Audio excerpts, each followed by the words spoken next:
हवाई जहाज यानी एयरप्लेन एक भारी मशीन है, लेकिन यह पक्षियों की तरह उड़ सकता है। ये कैसे संभव है? इसके लिए हमें इसके मुख्य हिस्सों को जानना होगा। सबसे पहले है फ्यूजलाज, हवाई जहाज का लंबा ट्यूब जैसा शरीर जिसमें यात्री और सामान रहते हैं। ये मजबूत और सुरक्षित होता है। विंग्स यानी पंख, ये दोनों तरफ लगे होते हैं और प्लेन को हवा में उठाते हैं। इनका खास डिजाइन ही उड़ान का राज है।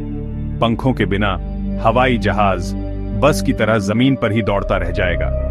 इंजन, ये पंखों के नीचे लगे होते हैं और प्लेन को आगे बढ़ाने की ताकत देते हैं, जिसे थ्रस्ट कहते हैं। इंजन हवा को पीछे फेंकते हैं, जिससे प्लेन को आगे बढ़ने की शक्ति मिलती है। कॉकपिट, विमान का दिमाग, जहां पायलट बैठते हैं और कंट्रोल संभालते हैं। टेल यानी पूंछ, विमान को सीधा और स्थिर रखने में मदद करती है।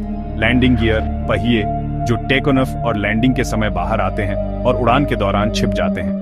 ये सभी हिस्से मिलकर एक टीम की तरह काम करते हैं और हमारी यात्रा को संभव बनाते हैं। अब जानते हैं कि हवाई जहाज उड़ता कैसे है। इस प्रक्रिया को टेक ऑफ कहते हैं। विमान रनवे पर खड़ा होता है, पायलट इंजन को पूरी ताकत से चालू करते हैं। इंजन हवा को पीछे धकेलते हैं, जिससे विमान तेजी से आगे बढ़ता है। जैसे गुब्बारे से हवा निकलने पर वह आगे भागता है। जैसे जैसे रफ्तार बढ़ती है, पंखों का डिजाइन काम करता है। ऊपर से घुमावदार, नीचे से सपाट। तेज रफ्तार में पंख के ऊपर हवा तेज बहती है और नीचे धीमी, जिससे दबाव में फर्क आता है।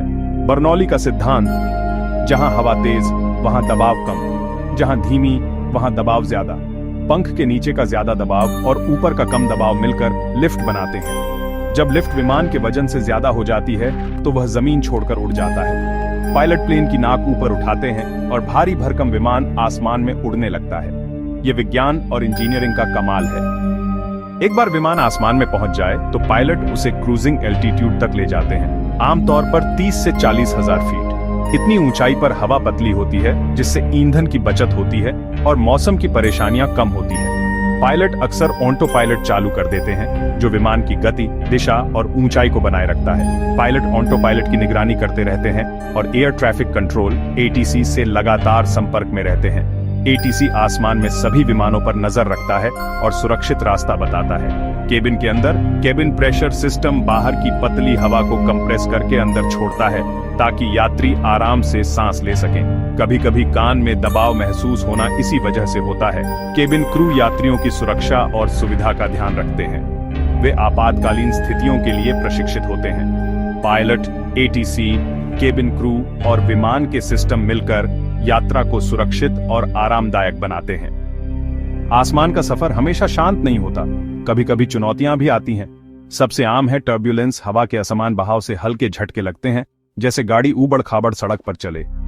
यह असहज हो सकता है, लेकिन खतरनाक नहीं। विमान इससे कहीं ज्यादा मजबूत होते हैं। पायलट सीट बेल्ट बांधने की सलाह देते हैं। बर्ड हिट, टेक ऑफ या लैंडिंग के समय पक्षी से टकराव। विमान के इंजन और शीशे मजबूत होते हैं।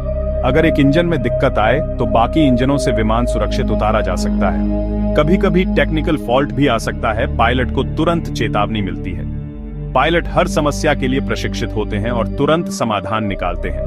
केबिन प्रेशर कम होने पर ऑक्सीजन मास्क अपने आप नीचे आ जाते हैं। पायलट विमान को सुरक्षित ऊंचाई पर लाते हैं और क्रू यात्रियों को निर्देश देते हैं। उड़ान के बाद आता है लैंडिंग, टेक ऑफ जितना ही महत्वपूर्ण। पायलट विमान की गति और ऊंचाई धीरे धीरे कम करते हैं, इसे डिसेंट कहते हैं। वे ATC के निर्देशों का पालन करते हैं और रनवे की तरफ बढ़ते हैं। लैंडिंग से पहले पायलट पंखों के फ्लैप्स बाहर निकालते हैं, जिससे कम रफ्तार में भी लिफ्ट मिलती है। लैंडिंग गियर यानी पहिए भी बाहर आ जाते हैं। विमान रनवे की सीध में आकर धीरे धीरे नीचे उतरता है। पायलट को गति, ऊंचाई और एंगल का संतुलन बनाना होता है। पहिए रनवे को छूते हैं, इसे टचडाउन कहते हैं। टचडाउन के बाद ब्रेक, स्पॉयलर्स और रिवर्स थ्रस्ट मिलकर विमान को रोकते हैं। इन सब की मदद से विमान सुरक्षित रूप से रुक जाता है। पायलट बनना सिर्फ नौकरी नहीं, बड़ी जिम्मेदारी है। इसके लिए सालों की पढ़ाई, ट्रेनिंग और सिम्युलेटर अभ्यास जरूरी है। पायलट उड़ान से पहले विमान की पूरी जांच करते हैं। हर सिस्टम, ईंधन और सुरक्षा सामान। वे मौसम की रिपोर्ट देखते हैं और उड़ान का रास्ता तय करते हैं। उड़ान के दौरान पायलट हमेशा सतर्क रहते हैं, चाहे ऑटो पायलट चालू हो या ना हो। वे कंट्रोल पैनल, सिस्टम और मौसम पर नजर रखते हैं। एयर ट्रैफिक कंट्रोल से लगातार संपर्क में रहते हैं। किसी भी चुनौती में उन्हें शांत रहकर तुरंत फैसला लेना होता है। पायलट को अपनी सेहत, फिटनेस और मेडिकल जांच का ध्यान रखना पड़ता है। उनकी वर्दी ज्ञान, कौशल और यात्रियों के भरोसे का प्रतीक है। वे सचमुच आसमान के कप्तान हैं। एक सफल उड़ान सिर्फ पायलट की वजह से नहीं बल्कि हजारों लोगों की मेहनत और टीम वर्क का नतीजा है। सबसे पहले हैं एरोनॉटिकल इंजीनियर्स जो विमान डिजाइन और तैयार करते हैं। वे हर पुर्जे को सुरक्षित और मजबूत बनाते हैं। एयरक्राफ्ट मेंटेनेंस इंजीनियर्स और टेक्नीशियंस हर उड़ान से पहले और बाद में विमान की पूरी जांच करते हैं। अगर कोई खराबी मिले तो उसे तुरंत ठीक किया जाता है। ग्राउंड स्टाफ सामान लोड करना, ईंधन भरना, विमान को रनवे तक ले जाना, यात्रियों की मदद करना। एयर ट्रैफिक कंट्रोलर्स आसमान में हर विमान पर नजर रखते हैं और सुरक्षित रास्ता बताते हैं। केबिन क्रू यात्रियों की सुरक्षा और सुविधा का ध्यान रखते हैं और आपातकालीन स्थितियों के लिए प्रशिक्षित होते हैं। हर कोई मिलकर काम करता है।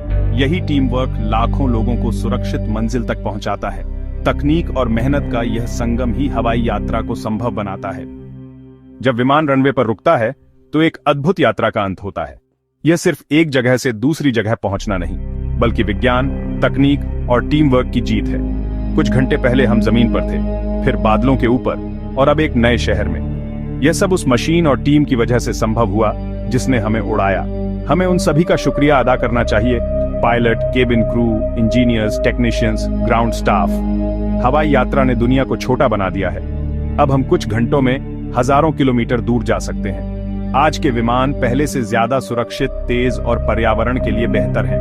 वैज्ञानिक और इंजीनियर लगातार हवाई यात्रा को और आरामदायक और सस्ता बनाने में लगे हैं। अगली बार जब आप विमान में बैठें तो उस विज्ञान, तकनीक और टीम के बारे में सोचें। हवाई जहाज की उड़ान सिर्फ यात्रा नहीं, इंसानी हौसले और बुद्धिमत्ता की शानदार कहानी है।